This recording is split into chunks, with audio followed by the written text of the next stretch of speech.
शांति। आज 22 जनवरी 2026 बाबा के महावाक्य। मीठे बच्चे, पढ़ाई और दैवी कैरेक्टर्स का रजिस्टर रखो। रोज चेक करो कि हमसे कोई भूल तो नहीं हुई। मीठे बच्चे, पढ़ाई और दैवी कैरेक्टर्स का रजिस्टर रखो।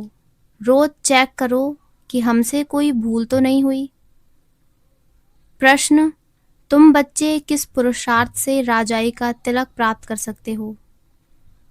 उत्तर: पहला, सदा आज्ञाकारी रहने का पुरुषार्थ करो। संगम पर फरमान बरदार का टीका दो तो राजाई का तिलक मिल जाएगा। बेवफादार अर्थात आज्ञा को न मानने वाले राजाई का तिलक नहीं प्राप्त कर सकते। दूसरा, कोई भी बीमारी सर्जन से छिपाओ नहीं, छिपाएंगे तो पद कम हो जाएगा। बाप जैसा प्यार का सागर बनो तो राजाई का तिलक मिल जाएगा। ओम शांति। रूहानी बाप रूहानी बच्चों को समझा रहे हैं। पढ़ाई माना समझ।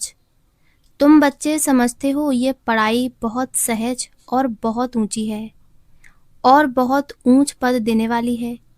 ये सिर्फ तुम बच्चे ही जानते हो कि ये पढ़ाई हम विश्व का मालिक बनने के लिए पढ़ रहे हैं। तो पढ़ने वालों को बहुत खुशी होनी चाहिए। कितनी ऊंची पढ़ाई है। ये वही गीता एपिसोड भी है, संगम युग भी है। तुम बच्चे अब जगे हो, बाकी सब सोए पड़े हैं। गायन भी है, माया की नींद में सोए पड़े हैं। तुमको बाबा ने आकर जगाया है। सिर्फ एक बात पर समझाते हैं, मीठे बच्चे, याद की यात्रा के बल से तुम सारे विश्व पर राज्य करो, जैसे कल्प पहले किया था। यह स्मृति बाप दिलाते हैं। बच्चे भी समझते हैं हमें स्मृति आई, कल्प कल्प हम इस योग बल से विश्व का मालिक बनते हैं और फिर दैवी गुण भी धारण किए हैं। योग पर ही पूरा ध्यान देना है। इस योग बल से तुम बच्चों में ऑटोमेटिकली दैवी गुण आ जाते हैं। बरोबर ये इम्तिहान है मनुष्य से देवता बनने का। तुम यहाँ आए हो योग बल से मनुष्य से देवता बनने के लिए, और ये भी जानते हो कि हमारे योग बल से सारा विश्व पवित्र होना है। पवित्र था, अब अपवित्र बना है। सारे चक्र के राज को तुम बच्चों ने समझा है और दिल में भी है। भल कोई नया हो तो भी ये बातें बहुत सहज हैं समझने की। तुम देवता पूज्य थे, फिर पुजारी तमो प्रधान बने और कोई ऐसे बदला भी न सके। बाप क्लियर बताते हैं, वह है भक्ति मार्ग, यह है ज्ञान मार्ग। भक्ति पास्ट हो गई, पास्ट की बात चितवो नहीं, वो तो गिरने की बात है। बाप अब चढ़ने की बातें सुना रहे हैं। बच्चे भी जानते हैं हमको दैवी गुण धारण करने हैं जरूर। रोज चार्ट लिखना चाहिए, हम कितना समय याद में रहते हैं, हमारे से क्या क्या भूलें हुई। भूल की भारी चोट भी लगती है। उस पढ़ाई में भी कैरेक्टर्स देखे जाते हैं, इसमें भी कैरेक्टर देखा जाता है। बाप तो तुम्हारे कल्याण के लिए ही कहते हैं, उसमें भी रजिस्टर रखते हैं पढ़ाई का और कैरेक्टर का। यहाँ भी बच्चों का दैवी कैरेक्टर बनाना है। भूल ना हो ये संभाल करनी है, मेरे से कोई भूल तो नहीं हुई। इसीलिए कचहरी भी करते हैं, और कोई स्कूल आदि में कचहरी नहीं होती। अपने दिल से पूछना है। बाप ने समझाया है, माया के कारण कुछ न कुछ अवज्ञाएं होती रहती हैं। शुरू में भी कचहरी होती थी। बच्चे सच बताते थे, बाप समझाते रहते हैं अगर सच न बताया तो वह भूलें वृद्धि को पाती रहेंगी। उल्टा और भूल का दंड मिलता जाता है। भूल न बताने से फिर नाफरमान बरदार का टीका लग जाता है, फिर राजाई का तिलक मिल न सके। आज्ञा नहीं मानते हैं, बेवफादार बनते हैं तो राजाई पा नहीं सकते। सर्जन भिन्न भिन्न प्रकार से समझाते रहते हैं। सर्जन से अगर बीमारी छिपाएंगे तो पद भी कम हो जाएगा। सर्जन को बताने से कोई मार तो नहीं पड़ती है ना। बाप सिर्फ कहेंगे सावधान, फिर अगर ऐसी भूल करेंगे तो नुकसान को पाएंगे, पद बहुत कम हो जाएगा। वहाँ तो नेचुरल दैवी चलन होगी। यहाँ पुरुषार्थ करना है, घड़ी घड़ी फेल नहीं होना है। बाप कहते हैं बच्चे जास्ती भूल न करो। बाप बहुत प्यार का सागर है, बच्चों को भी बनना है। यथा बाप तथा बच्चे, यथा राजा रानी तथा प्रजा। बाबा तो राजा है नहीं, तुम जानते हो बाबा हमको आप समान बनाते हैं। बाप की जो महिमा करते हैं वो तुम्हारी भी होनी चाहिए। बाबा समान बनना है। माया बड़ी प्रबल है, तुमको रजिस्टर रखने नहीं देती है। माया के फंदे में तो पूरे फंसे हुए हो। माया की जेल से तुम निकल नहीं सकते हो। सच बताते नहीं हो तो बाप कहते हैं एक्यूरेट याद का चार्ट रखो। सुबह को उठ बाबा को याद करो, बाप की ही महिमा करो। बाबा आप हमको विश्व का मालिक बनाते हो तो हम आपकी महिमा करेंगे। भक्ति मार्ग में कितनी महिमा गाते हैं, उनको तो कुछ भी पता नहीं। देवताओं की महिमा है नहीं, महिमा है तुम ब्राह्मणों की। सबको सदगति देने वाला भी एक बाप है। वह क्रिएटर भी है, डायरेक्टर भी है, सर्विस भी करते हैं और बच्चों को समझाते भी हैं। प्रैक्टिकल में कहते हैं वो तो सिर्फ भगवान वाच सुनते रहते हैं शास्त्रों से, गीता पढ़ते आते हैं, फिर उनसे मिलता क्या है।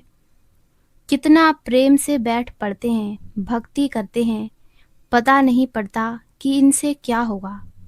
यह नहीं जानते कि हम नीचे ही सीढ़ी उतर रहे हैं। दिन प्रतिदिन तमो प्रधान बनना ही है। ड्रामा में नूंद ही ऐसी है। इस सीढ़ी का राज सिवाय बाप के कोई समझा न सके। श्री बाबा ही ब्रह्मा द्वारा समझाते हैं, यह भी इनसे समझकर फिर तुमको समझाते हैं। मूल बड़ा टीचर, बड़ा सर्जन तो बाप ही है, उनको ही याद करना है। ऐसे नहीं कहते कि ब्राह्मणी को याद करो। याद तो एक की रखनी है, कभी भी किसी के साथ मोह नहीं रखना है। एक बाप से ही शिक्षा लेनी है, निर्मोही भी बनना है। इसमें बड़ी मेहनत चाहिए। सारी पुरानी दुनिया से वैराग्य, ये तो खत्म हुई पड़ी है। इसमें लव व आसक्ति कुछ भी नहीं। कितने बड़े बड़े मकान आदि बनाते रहते हैं, उन्हों को ये भी पता नहीं कि ये पुरानी दुनिया बाकी कितना समय है। तुम बच्चे अब जगे हो, औरों को भी जगाते हो। बाप आत्माओं को ही जगाते हैं। घड़ी घड़ी कहते हैं अपने को आत्मा समझो। शरीर समझते हो तो जैसे सोए पड़े हो। अपने को आत्मा समझो और बाप को भी याद करो। आत्मा पतित है तो शरीर भी पतित मिलता है। आत्मा पावन तो शरीर भी पावन मिलता है। बाप समझाते हैं तुम ही इस देवी देवता घराने के थे, फिर तुम ही बन जाएंगे। कितना सहज है। ऐसे बेहद के बाप को हम क्यों नहीं याद करेंगे। सुबह उठकर भी बाप को याद करो। बाबा आपकी तो कमाल है। आप हमको कितना ऊंच देवी देवता बनाकर फिर निर्वाण धाम में बैठ जाते हो। इतना ऊंच तो कोई बना ना सके। आप कितना सहज कर बतलाते हो। बाप कहते हैं जितना टाइम मिले काम काज करते हुए भी बाप को याद कर सकते हो। याद ही तुम्हारा बेड़ा पार करने वाली है, अर्थात कलयुग से उस पार शिवालय में ले जाने वाली है। शिवालय को भी याद करना है। शिव बाबा का स्थापन किया हुआ स्वर्ग तो दोनों ही याद आती है। शिव बाबा को याद करने से हम स्वर्ग के मालिक बनेंगे। ये पढ़ाई है ही नई दुनिया के लिए। बाप भी नई दुनिया स्थापन करने आते हैं।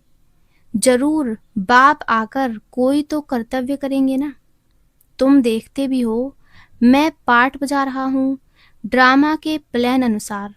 तुम बच्चों को 5000 वर्ष पहले वाली याद की यात्रा और आदि मध्य अंत का राज बताता हूँ। तुम जानते हो, हर 5000 वर्ष के बाद बाबा हमारे सम्मुख आता है। आत्मा ही बोलती है, शरीर नहीं बोलेगा। बाप बच्चों को शिक्षा देते हैं, आत्मा को ही प्योर बनाना है। आत्मा को एक बार ही प्योर होना होता है। बाबा कहते हैं, मैंने अनेक बार तुमको पढ़ाया, फिर भी पढ़ाऊंगा। ऐसे कोई सन्यासी कह ना सके। बाप ही कहते हैं, बच्चे मैं ड्रामा के प्लान अनुसार पढ़ाने आया हूँ, फिर 5000 वर्ष के बाद ऐसे ही आकर पढ़ाऊंगा। जैसे कल पहले तुमको पढ़ाकर राजधानी स्थापन की थी, अनेक बार तुमको पढ़ाकर राजाई स्थापन की है। ये कितनी वंडरफुल बातें बाप समझाते हैं। श्रीमत कितनी श्रेष्ठ है। श्रीमत से ही हम विश्व के मालिक बनते हैं। बहुत बहुत बड़ा मर्तबा है। कोई को बड़ी लॉटरी मिलती है तो माथा खराब हो जाता है। कोई चलते चलते होपलेस हो जाते हैं। हम पढ़ नहीं सकते, हम विश्व की बादशाही कैसे लेंगे। तुम बच्चों को बहुत खुशी होनी चाहिए। बाबा कहते हैं, अतीन्द्रिय सुख और खुशी की बातें मेरे बच्चों से पूछो। तुम जाते हो सबको खुशी की बातें सुनाने। तुम ही विश्व के मालिक थे, फिर 84 जन्म भोग गुलाम बने हो। गाते भी हैं, मैं गुलाम तेरा। समझते हैं अपने को नीच कहना, छोटा होकर चलना अच्छा है। देखो बाप कौन है, उनको कोई जानते नहीं, उनको भी सिर्फ तुमने जाना है। बाबा कैसे आकर सबको बच्चा बच्चा कह समझाते हैं। ये आत्मा और परमात्मा का मेला है। उनसे हमको स्वर्ग की बादशाही मिलती है। बाकी गंगा स्नान आदि करने से कोई स्वर्ग की राजाई नहीं मिलती। गंगा स्नान तो बहुत बार किया, यूं तो पानी सागर से आता है, परंतु ये बरसात कैसे पड़ती है, इनको भी कुदरत कहेंगे।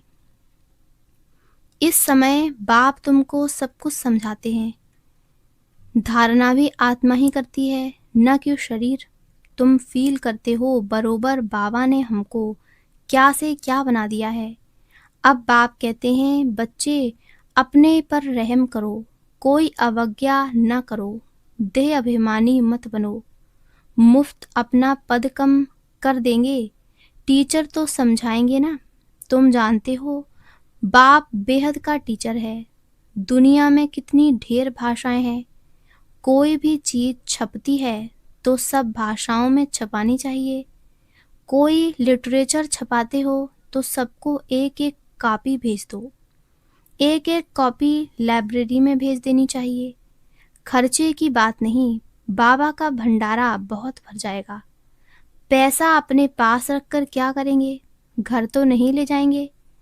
अगर कुछ घर ले जाएं तो परमात्मा के यज्ञ की चोरी हो जाए। तोबा तोबा, ऐसी बुद्धि शल किसकी न हो। परमात्मा के यज्ञ की चोरी, उन जैसा महान पाप आत्मा कोई हो न सके। कितनी अधम गति हो जाती है। बाप कहते हैं, ये सब ड्रामा में पार्ट है। तुम राजाई करेंगे, वह तुम्हारे सर्वेंट बनेंगे। सर्वेंट बगैर राजाई कैसे चलेगी। कल्प पहले भी ऐसे ही स्थापना हुई थी। अब बाप कहते हैं, अपना कल्याण करना चाहते हो तो श्रीमत पर चलो, दैवी गुण धारण करो। क्रोध करना दैवी गुण नहीं है, वह आसुरी गुण हो जाता है। कोई क्रोध करे तो चुप कर देना चाहिए, रिस्पॉन्स नहीं करना चाहिए। हर एक की चलन से समझ सकते हैं, अवगुण तो सब में है। जब कोई क्रोध करते हैं तो उनकी शक्ल तांबे जैसी हो जाती है।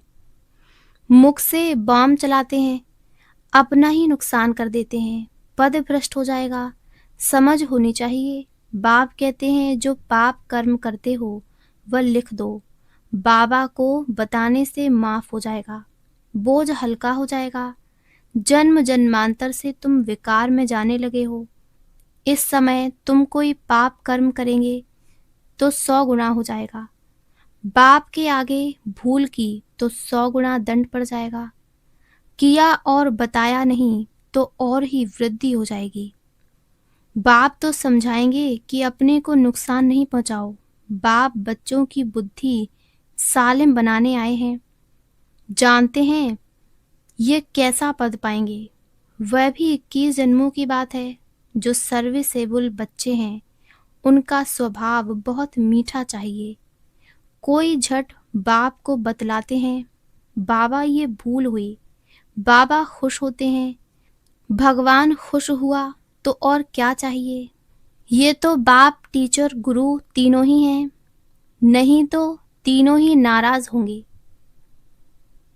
अच्छा, मीठे मीठे सिकी लदे बच्चों प्रति माता पिता बाप दादा का याद प्यार और गुड मॉर्निंग।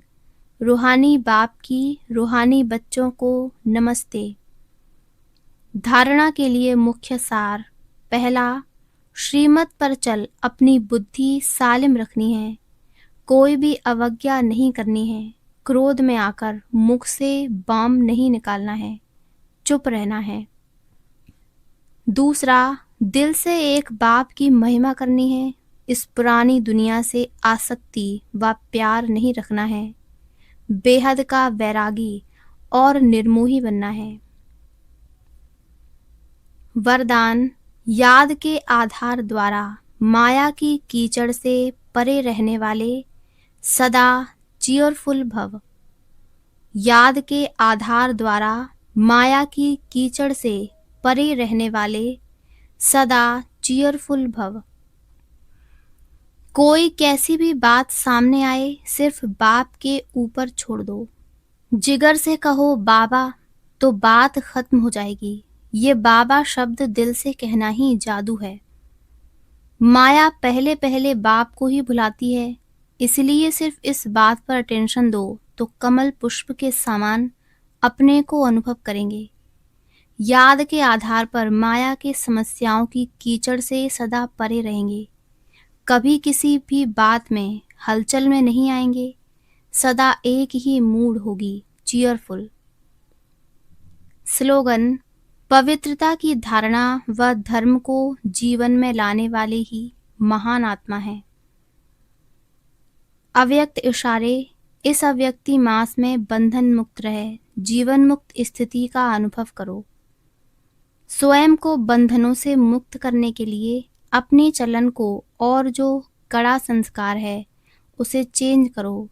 बंधन डालने वाले अपना काम करें, आप अपना काम करो। उनके काम को देख घबराओ नहीं। जितना वो अपना काम फोर्स से कर रहे हैं, आप अपना फोर्स से करो। उनके गुण उठाओ कि वह कैसे अपना कर्तव्य कर रहे हैं, आप भी करो। अपने को बंधनों से मुक्त करने की युक्ति रचो। अच्छा, ओम शांति, ओम शांति, ओम शांति।